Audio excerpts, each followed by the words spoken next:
আজকে শুনবেন বিভূতিভূষণ বন্দ্যোপাধ্যায়ের লেখা মরফোলজি। এই গল্পটি আপনারা আমাদের চ্যানেলে প্রথম শুনেছেন 5ই ফেব্রুয়ারি 2025-এ। ও খপ করে একটা প্রশ্ন করে বসল। এই প্রশ্নের জন্য আমি মোটেই প্রস্তুত ছিলাম না। বড় ব্যথা দিল প্রশ্নটা করে। বিয়ে করেছেন?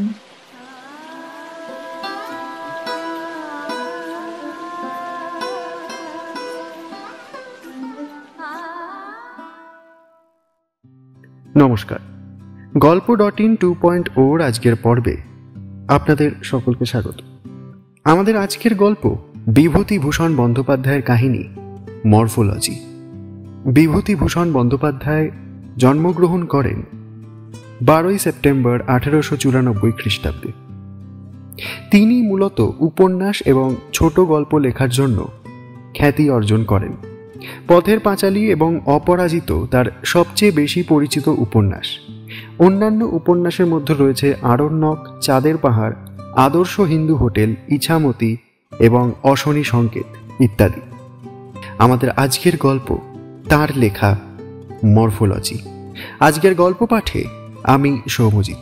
শুরু হচ্ছে আজকের গল্প মরফোলজি।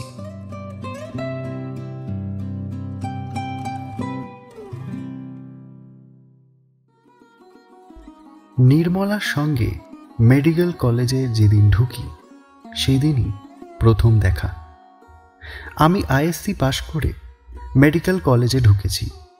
বয়স 19। চোখে প্রথম যৌবনের রঙিন নেশাটা একেবারেই ছিল না বললে ভুল বলা হবে। সে যতই অধ্যয়ন পরায়ণ ভালো ছেলে হই না কেন, সেই নেশার ঘোরেই বোধ হয় নির্মলাকে স্বর্গের দেবী বলে মনে হলো প্রথম দর্শনেই।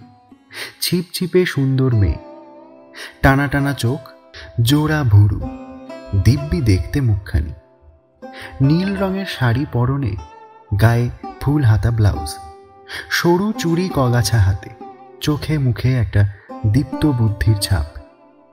নারীসুলভ লজ্জা তার মধ্যে মোটেই নেই, আছে বিদ্রোহিণীর উগ্র চ্যালেঞ্জ। আমার মনে হতো ওর সতর্ক এবং সজাগ দৃষ্টি পুরুষ জাতকে চ্যালেঞ্জ করছে যে আমার সঙ্গে বেশি ঘনিষ্ঠতা করতে এসো না, আমি সে ধরনের মেয়ে নই, খবরদার। সেই জন্যেই যতদিন যেতে লাগলো ততই আমি ওর দিকে বেশি আকৃষ্ট হয়ে পড়তে লাগলাম। তখন জানি না যে আমার জীবনটা একেবারে মাটি করে দেওয়ার জন্য ও এসেছে। কার জন্য আজ আমি এই 45 বছরের প্রৌঢ়তায় পদার্পণ করেও অকৃতদার, সন্তান সন্ততিহীন, ছন্ন ছাড়া, লক্ষ্মী ছাড়া মানুষ? কার জন্য সারা জীবন তৃপ্তি পেলাম না, সুখ পেলাম না, নিজের বলতে কাউকেই পেলাম না? টাকা রোজগার করতে হয়, করে যাচ্ছি। খেতে হয়, খেয়ে যাচ্ছি। কলেজে অধ্যাপনা করতে হয়, করে যাচ্ছি। জীবনের না আছে কোনো উদ্দেশ্য, না আছে কোনো অবলম্বন। শুনেছি অনেকের এরকম হয়, প্রেমের নেশায় পড়ে অল্প বয়সে সে নেশা কাটিয়েও ওঠে। কিন্তু আমার মতো এমন উচ্ছন্নে যায় কি? যাক গে সেসব কথা। কেমন করে কি হলো সেটাই বলি। আমাদের ক্লাসে অনেকগুলি মেয়ে ছিল। কেউ বিএসসি, কেউ আইএসসি পাশ করে মেডিকেল কলেজে ফার্স্ট ইয়ারে ভর্তি হয়েছিল। 5টি মেয়েকে আমার আজও বেশ মনে আছে। একজনের নাম শকুন্তলা সেন। শ্যামবর্ণ, দোহারা চেহারা, বড় বড় চোখ এবং মুখশ্রী মন্দ নয়। হাতের কবজির কাজটা বড্ড মোটা বলে মনে হতো। শকুন্তলা ছিল বড় শান্ত মেয়ে, কোনো দিকে চাইতো না, এক মনে প্রফেসরের বক্তৃতা শুনে নোট করে যেত। একজনের নাম সুনীতি। তার উপাধি আমার মনে নেই। ওর রং ছিল প্রচণ্ড ফর্সা, গোল চাঁদের মতো মুখখানা, ফ্লার্ট টাইপের মেয়ে। ক্লাসের ছেলেদের নাচিয়ে নিয়ে বেড়াতো। একটির নাম ছিল মহামায়া বন্দ্যোপাধ্যায়। সেকেলে নাম, কিন্তু বড্ড একেলে মেয়ে। সুন্দরী হিসেবে মন্দ নয়, অতি চমৎকার গঠন এবং পরিপাট্য শরীরের, খুবই শৌখিন, চোখে চশমা, কথায় কথায় হেসে লুটিয়ে পড়ত। এটিও ফ্লার্ট টাইপের মেয়ে। মহামায়ার সঙ্গে একসঙ্গে আসত ওরই কি একরকম সম্পর্কের বোন হয়, চপলা বন্দ্যোপাধ্যায়। দেখতে শুনতে মহামায়ার চেয়েও ভালো, কিন্তু বড় নিরীহ, ভালো মানুষ, সাত চরে কথা বের হতো না। আরেকটি গরিব ঘরের মেয়ে ছিল, ওর নাম বেলা চক্রবর্তী। মোটাসোটা, ফর্সা, সাদাসিধে সুতির শাড়ি পরে আসত, সাদা ব্লাউজ, ফুলহাতা। সকলের সঙ্গেই মিশত, সকলের সঙ্গেই হেসে কথা বলতো। বুদ্ধিশুদ্ধি একটু কম বলেই মনে হতো। এদের সকলেরই বয়স 19-20 মধ্যে। সেদিক থেকে আমরা প্রায় সকলেই সমবয়সী, 1-8 বছরের বেশি বা কম, এক শকুন্তলা ছাড়া। তার বয়স ছিল আমাদের চেয়ে 3-4 বছর বেশি। আমরা আড়ালে নিজেদের মধ্যে বলতাম, শকুন্তলা দিদি। যেমন হয়ে থাকে। ক্লাস শুদ্ধ ছেলে ঝুঁকে পড়ল মেয়েদের দিকে, যে যার সঙ্গে জমিয়ে নিতে পারে। প্রাণপণে চেষ্টা করতে লাগলো। মাস 2 অগ্রসর হয়নি, ফার্স্ট ইয়ার MB ক্লাস। এরই মধ্যে বেঁধে গেল প্রণয়ের জন্য প্রতিদ্বন্দ্বিতা, ঝগড়া এবং রেষারেষি। এক এক মেয়ের পেছনে 4-5টি কিংবা ততোধিক ছেলে। থার্ড ইয়ার ক্লাসে সেবার বিখ্যাত সুন্দরী ফিরিঙ্গি মেয়ে মিস ইভসাম পড়ত।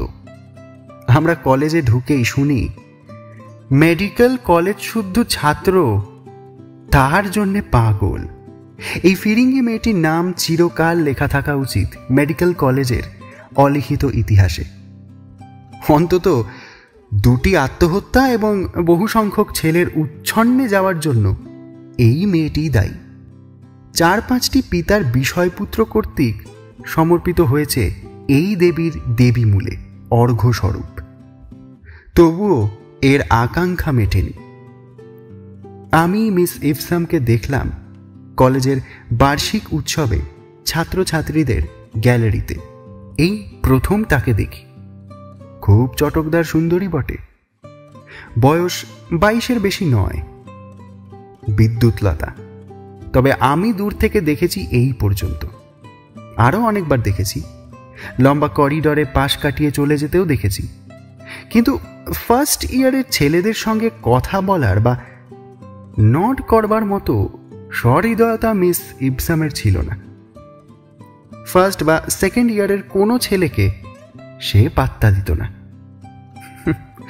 কেনই বা দেবে? তার স্তাবক বর্গের মধ্যে পাশ করা হাউস সার্জেনরাও ছিল, উঁচু ক্লাসের ধনী ছাত্র ছিল, শোনা যায় 2-1জন অধ্যাপকও ছিলেন। আমি ছিলাম লাজুক এবং গম্ভীর প্রকৃতির, আইএসসিতে স্কলারশিপ পাওয়া ছাত্র। লেখাপড়া ছাড়া আর কিছুই বুঝতাম না। মেয়েদের সংকোচে পাশ কাটিয়ে যেতেই চিরকাল অভ্যস্ত। লজ্জায় চোখ তুলে অপরিচিত মেয়েদের দিকে চাওয়া ছিল আমার পক্ষে কঠিন ব্যাপার। আজকের দিনের কথা নয়, কথা হচ্ছে আজ থেকে 24 বছর আগের। তখন মেয়েরা বেথুন কলেজ ছাড়া অন্য কোনো কলেজে পড়তো না, আর পড়তো মেডিকেল কলেজে।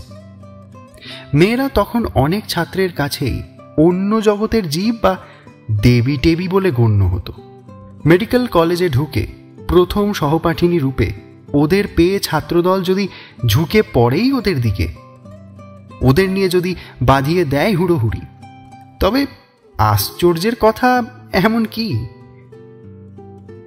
এই আবহাওয়ার মধ্যে আমি ভালো ছেলে রূপে ফার্স্ট ইয়ারের 3-4 মাস দিলাম কাটিয়ে। এর মধ্যেই নির্মলাকে নিয়ে ক্লাসে অনেক কিছু হয়ে গিয়েছে।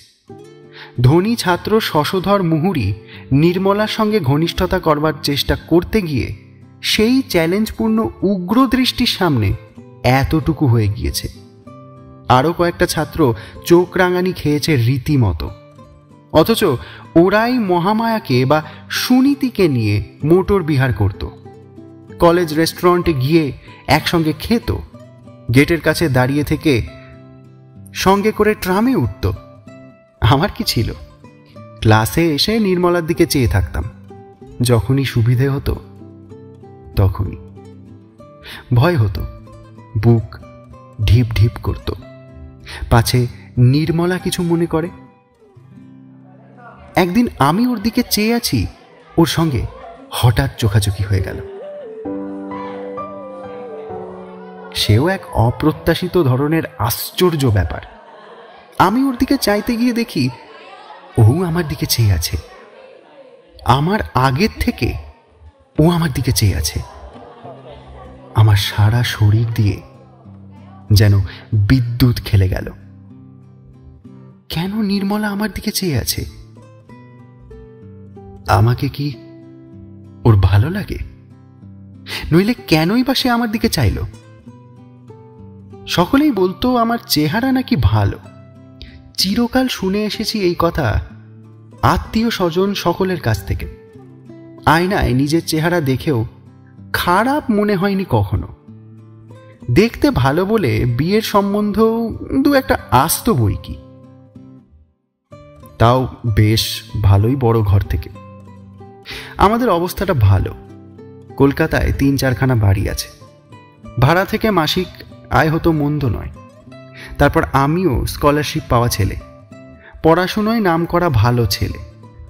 বিয়ের সম্বন্ধ যদি দু একটা আসেই, তাতে অপরাধ কি?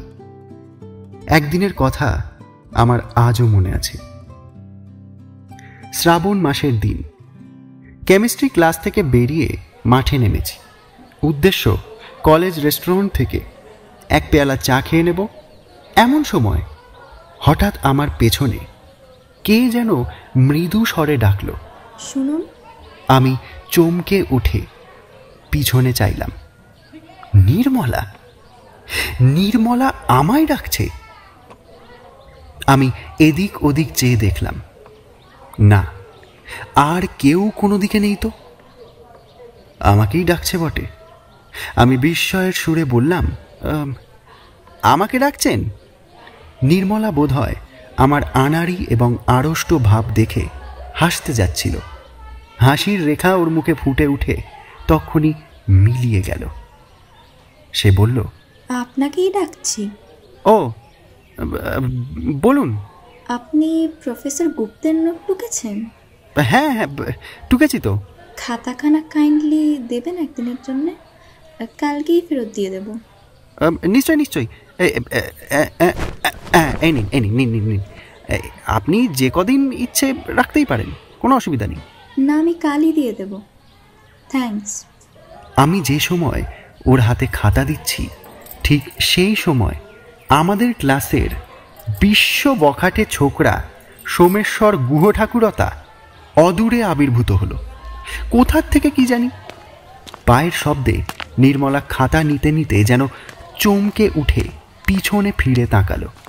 পরক্ষণেই খাতা নিয়ে আর কোনো কথা না বলে হন হন করে চলে গেল। সোমেশ্বর আমার কাছে এসে দাঁত বের করে হেসে বলল,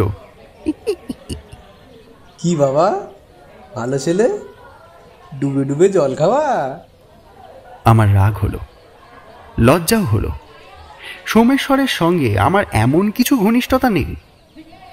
অত ঘন ঘন সিগারেট খাওয়া ছেলে, আমি ওর সঙ্গে ঘনিষ্ঠতা আলাপ করতে ঘৃণাই করতাম। ওরাও ভালো ছেলে বলে আমায় ঘৃণা করত। সব কলেজেই বখাটে ছেলেরা ভালো ছেলেদের ঘৃণা করে থাকে। আমি বললাম, কে? মানে ধরে ফেলেছি, নির্মলা সরকারের সঙ্গে জমালে কবে থেকে? হ্যাঁ, তলায় তলায় এত।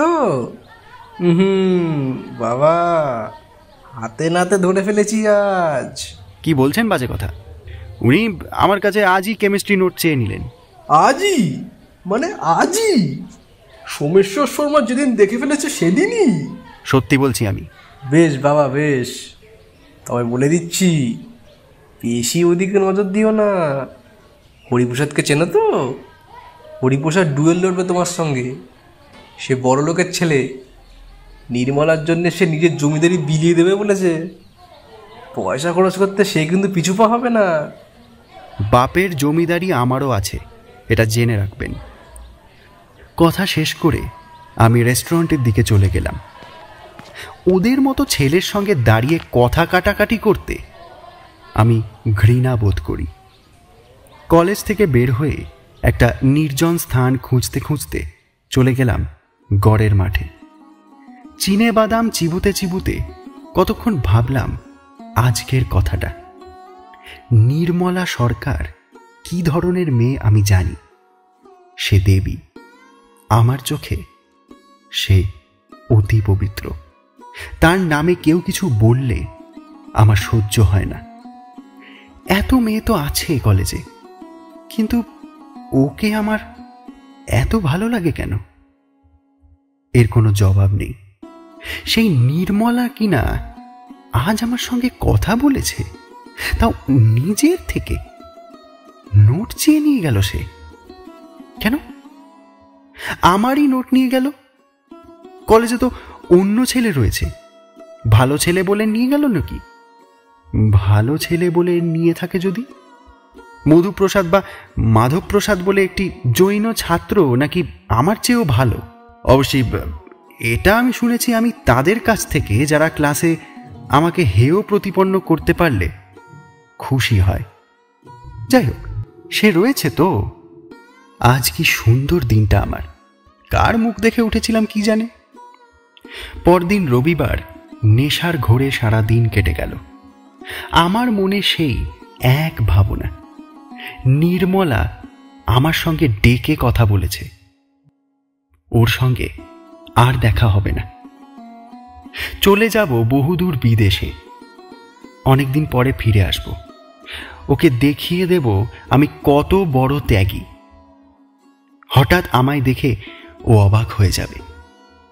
এসব সংকল্প অবশ্য সংকল্পই থেকে গেল। সোমবার ক্লাসে আবার ওর সঙ্গে দেখা হলো। সহজভাবেই ও আমার খাতা ফেরত দিল এবং আমিও সহজভাবেই নিলাম। এরপর মাঝে মাঝে ও আমার কাছ থেকে খাতা নিয়ে যায়, আবার 2-3 দিন পরে ফেরতও দিয়ে যায়। আমি ভাবি ওকে একদিন নির্জনে দেখা করতে বলবো, কিন্তু খাতা ফেরত নেওয়ার সময় মুখ শুকিয়ে যায়, বুক ঢিপ ঢিপ করে। কোনো কথাই মুখ দিয়ে বেরোয় না, কোনো একটা কথাও বেরোয় না। সহজভাবে আমি ওর সঙ্গে ব্যবহার করতে পারি না দেখলাম। সহজভাবে চলতে চেষ্টা করি, বাইরে দেখাই সম্পূর্ণ সহজভাবেই চলছি, কিন্তু ভেতরে ভেতরে ভয়ানক আড়ষ্ট এবং মুখ চোরা হয়ে যাই। জিভ শুকিয়ে আসে কেন কে জানে। বুকে ঢিপ ঢিপ শব্দ যেন ও শুনতে পাবে মনে হয়। কিসের একটা ঢেউ গলা পর্যন্ত পৌঁছে গলার স্বর আটকে দেয়। গোটা ফার্স্ট ইয়ার এইভাবেই কেটে গেল। অন্য কোনো মেয়ের দিকে আমার মন নেই।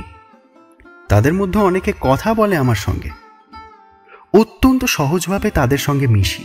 2-1জনকে চাও খাওয়াই কলেজের মধ্যে এবং বাইরে, কিন্তু নির্মলার বেলা সব গোলমাল হয়ে যায়। কিন্তু এসব তো সাধারণ কথা। আসল ব্যাপার হচ্ছে আমার প্রতিদিনের ভীষণ বেদনা এবং মনোকষ্ট। সে যন্ত্রণা দিন দিন আমার বাড়ছে। ভেতরে ভেতরে শুকিয়ে যাচ্ছি, অথচ কাউকে বলতে পারি না সে দারুণ যন্ত্রণার কথা। সকাল থেকে সাগ্রহে প্রতীক্ষা করি সেই সময়টির, আবার ওর সঙ্গে আমার দেখা হবে। 8টা বাজল, এখনো 3 ঘন্টা। 11টায় ক্লাস, 10টা বাজল। অমনি শুরু হলো। কিছুতেই মনকে শান্ত করতে পারি না। প্রতিদিন ভাবি আজ কলেজে গিয়ে ওর সঙ্গে সব কথা খুলে বলবো, কিংবা আশা করি ও আজ হয়তো আমাকে বলবে, চলুন চলুন না, আপনিও আমি বেরিয়ে আসি। কিছুই তো ঘটে না কোনোদিন। কি যে সব যন্ত্রণার দিন গিয়েছে আমার, এখনো মনে করলে আমার হৃদকম্প হয়।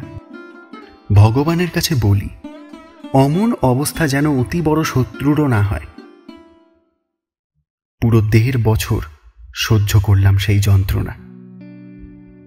সেকেন্ড ইয়ারে উঠে ঠিক করলাম মেডিকেল কলেজ ছেড়ে দেব। এরকম যন্ত্রণা আর বেশি দিন সহ্য করতে পারবো না। অসহ্য হয়ে উঠেছে আমার পক্ষে, সত্যি অসহ্য হয়ে উঠেছে। বাড়িতে বলে সব রাজি করলাম।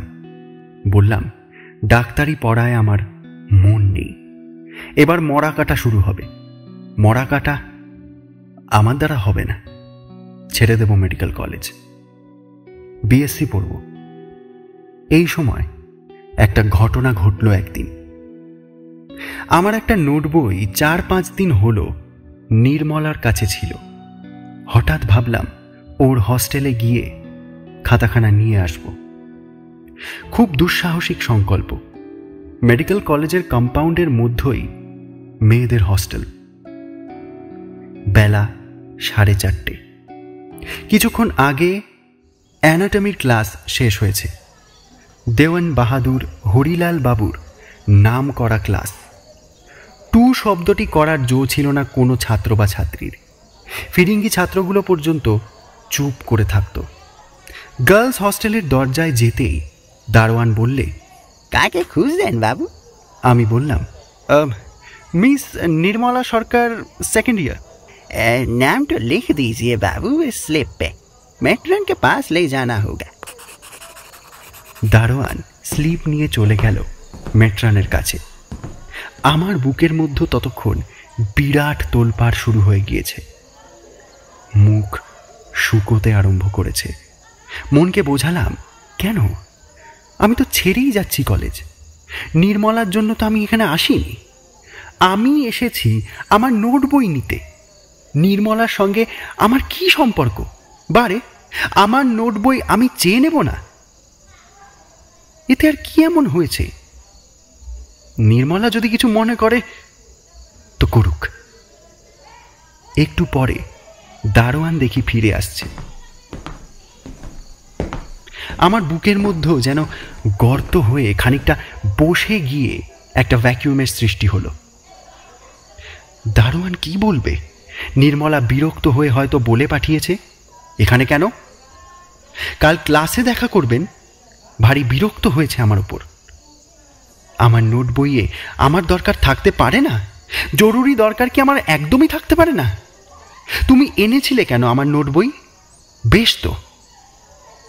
দারোয়ান এসে বলল, आइए बाबू, विजिटर्स रूम में बैठिए। ভিজিটার্স রুমে বসতে বলল যে? তাহলে নির্মলা চটেনি? না না না, ঠিকই তো। তো কেনই বা চটবে? চটবার কি আছে এর মধ্যে? ভিজিটার্স রুমে গিয়ে বসবার একটু পরেই একখানা ফিকে নীল রঙের শাড়ি পরে স্যান্ডেল পায়ে দিয়ে নির্মলা হাসি মুখে ঘরে ঢুকল।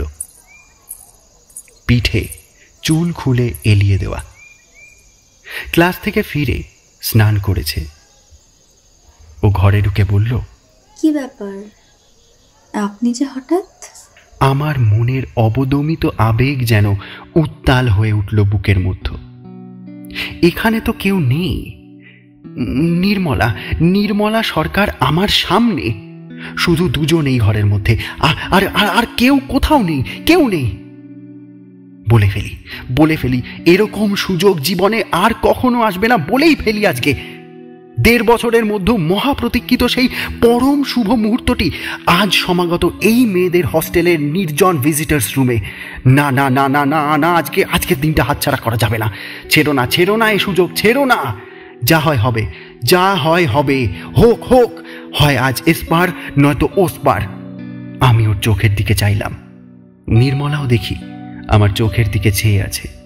আমার মনে হলো, অবশ্য আমার ভুলও হতে পারে, তবে আমার আজও তাই ধারণা যে ওরই চোখে সেদিন প্রতীক্ষার দৃষ্টি দেখেছিলাম।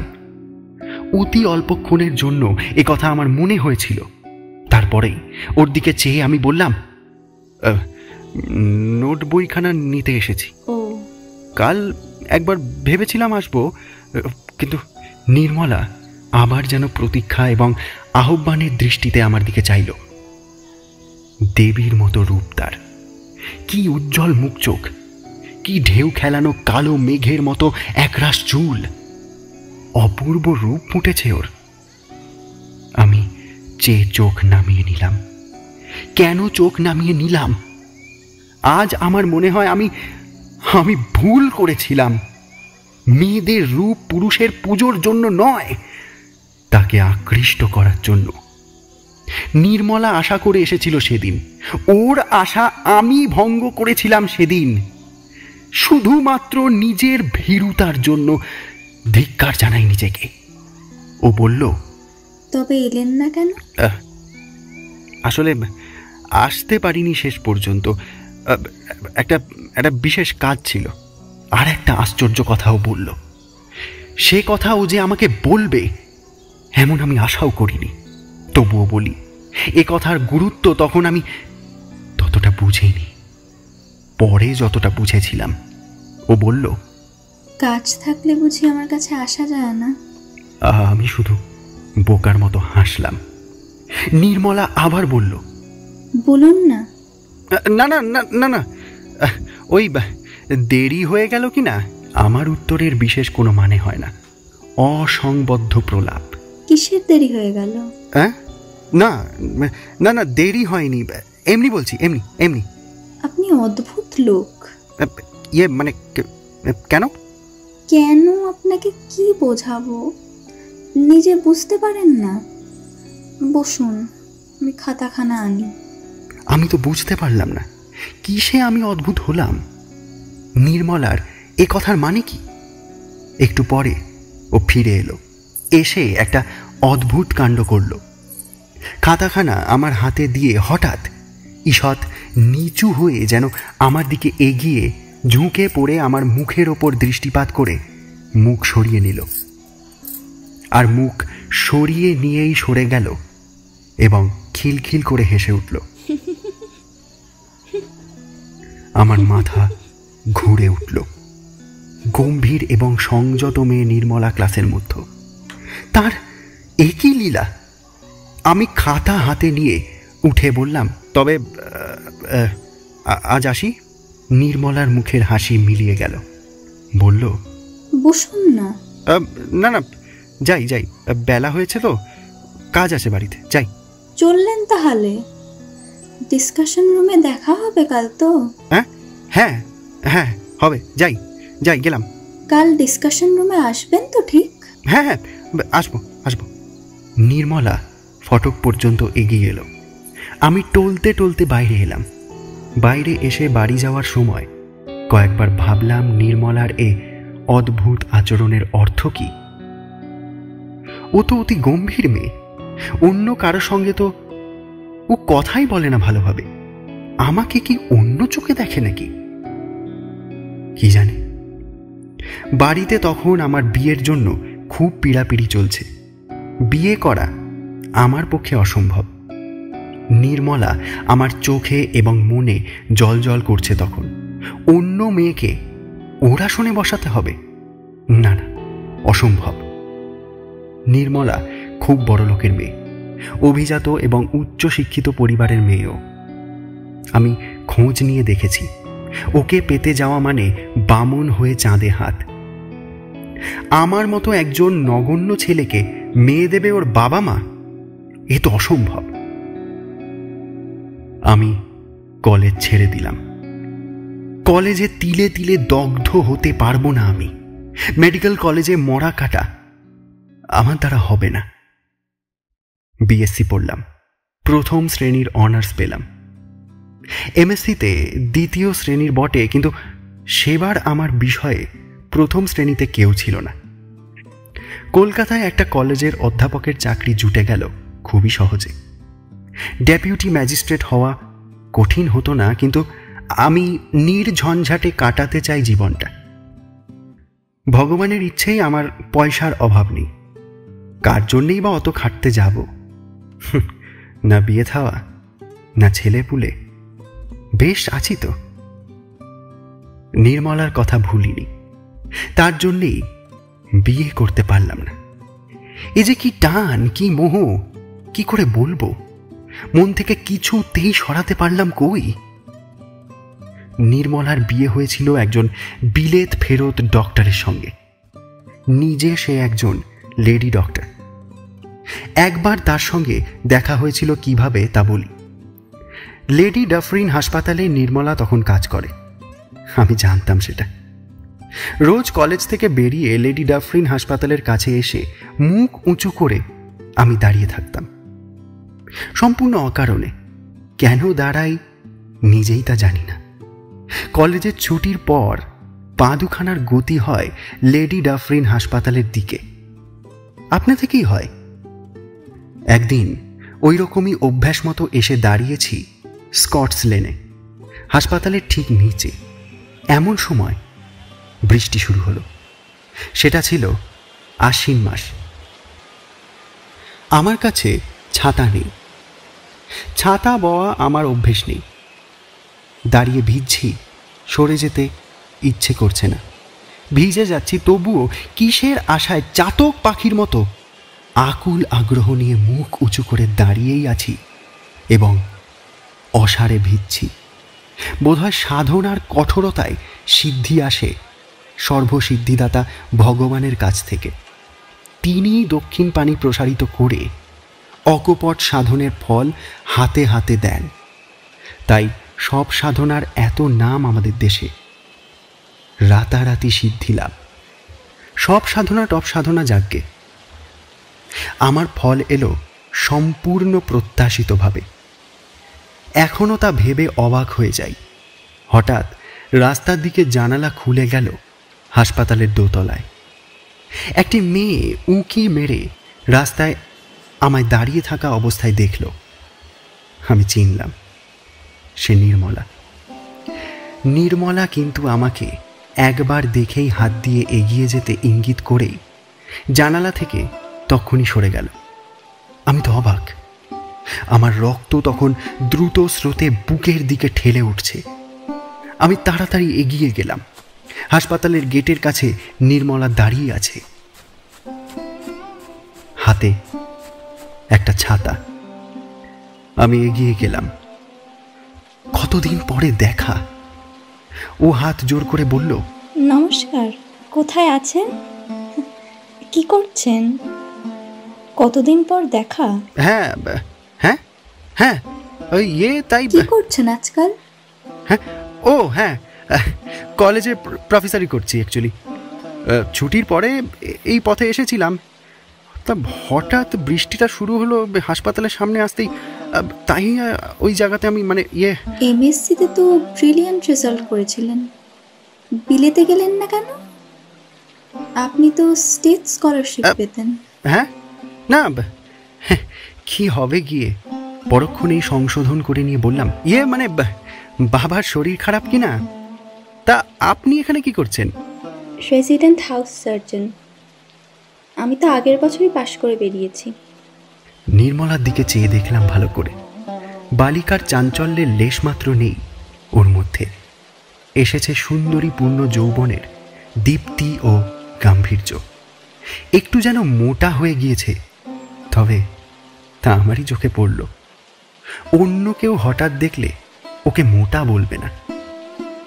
মধুশ্রীতে পূর্ণিমার চন্দ্রের পূর্ণতা। নির্মলাও দেখি আমার দিকে চেয়ে আছে। নির্মলা কি বুঝতে পেরেছে আমি রোজ ওর হাসপাতালের পাশে দাঁড়িয়ে থাকি?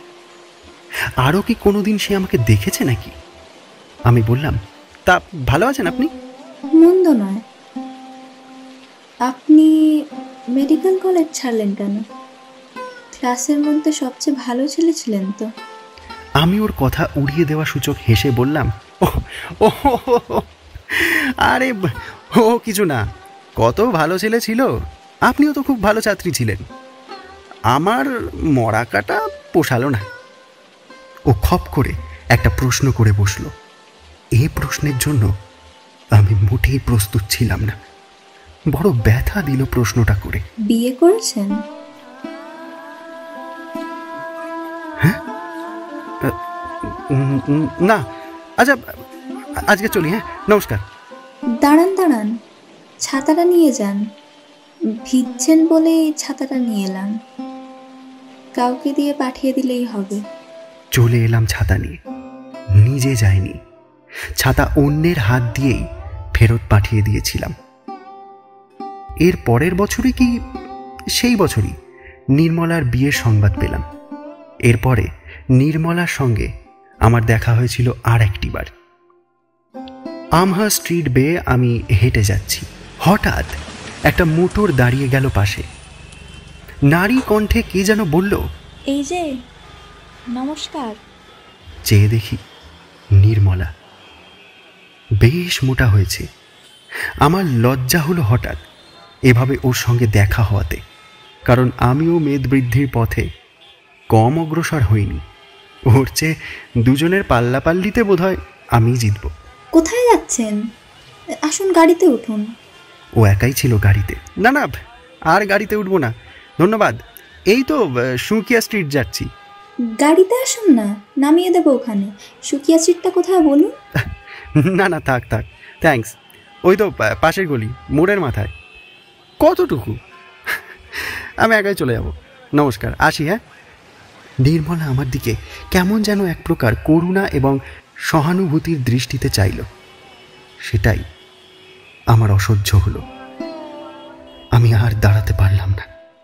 নিজে মোটা হয়েছি বলে লজ্জাও হলো ওর সামনে দাঁড়াতে।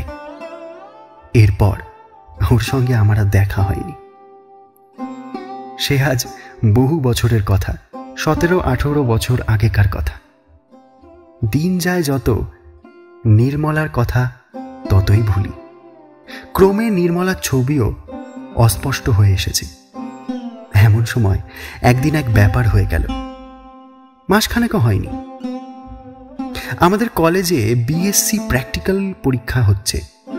অন্য কলেজের কয়েকটি মেয়ে পরীক্ষা দিচ্ছে।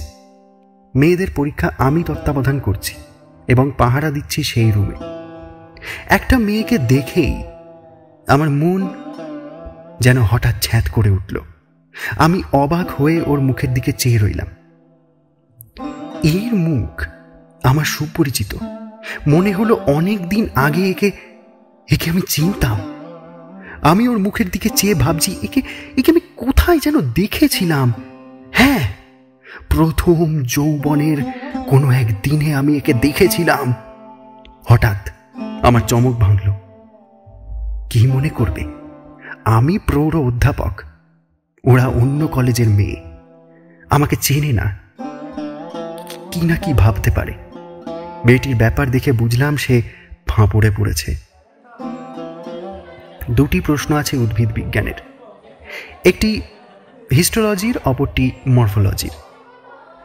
মেয়েটি একটা লতার অংশ সরু করে কেটেছে, কিন্তু কিছুতেই সেটাকে রাঙাতে পারছে না। 3-4বার ধরে চেষ্টা করল সে। ওর হাত কাঁপছে, চোখে জল টলমল করছে। আমি দেখলাম মেয়েটি এ কাজ কখনো মন দিয়ে করেনি। সিনেমা দেখে বেরিয়েছে, ক্লাসে ফাঁকি দিয়ে এখন নিজেই ফাঁকে পড়ে গিয়েছে। কাছে গিয়ে বললাম, কি হচ্ছে কুকি?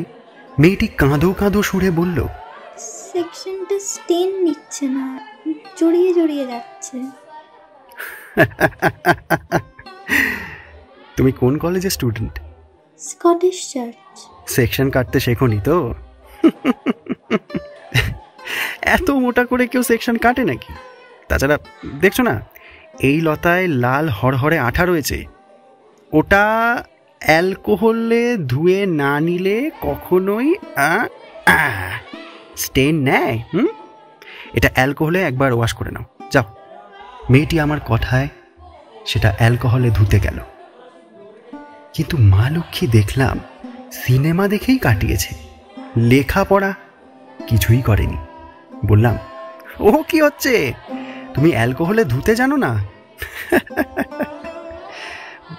গ্রেডে তোলো, নইলে সেকশনটা গুলিয়ে যাবে যে। আগে 20, তারপর 50, তারপরে 70। তারপরে 90, তারপর অ্যাবসলিউট অ্যালকোহলে তোলো। কেন, লাইজল দিয়ে ধুয়ে ফেলবো না? পাগলি, আরে লাইজল দিয়ে ধোবে কেন? অ্যাবসলিউট অ্যালকোহলে আগে তোলো। ওর হাত কাঁপছে, কখনো এই কাজ সে করেনি। গ্রেডে তোলা কাকে বলে তাই ভালো করে শেখেনি হাতে কলমে। আমার বড্ড মায়া হলো। বললাম, ছেড়ে দাও ছেড়ে দাও কুকি, তুমি মরফোলজি সেকশনটা ট্রাই করো, এটা আমি দেখছি। আমি ল্যাবরেটরির হেড অ্যাসিস্ট্যান্ট নরেনকে ডাকলাম। নরেন আমারই ছাত্র।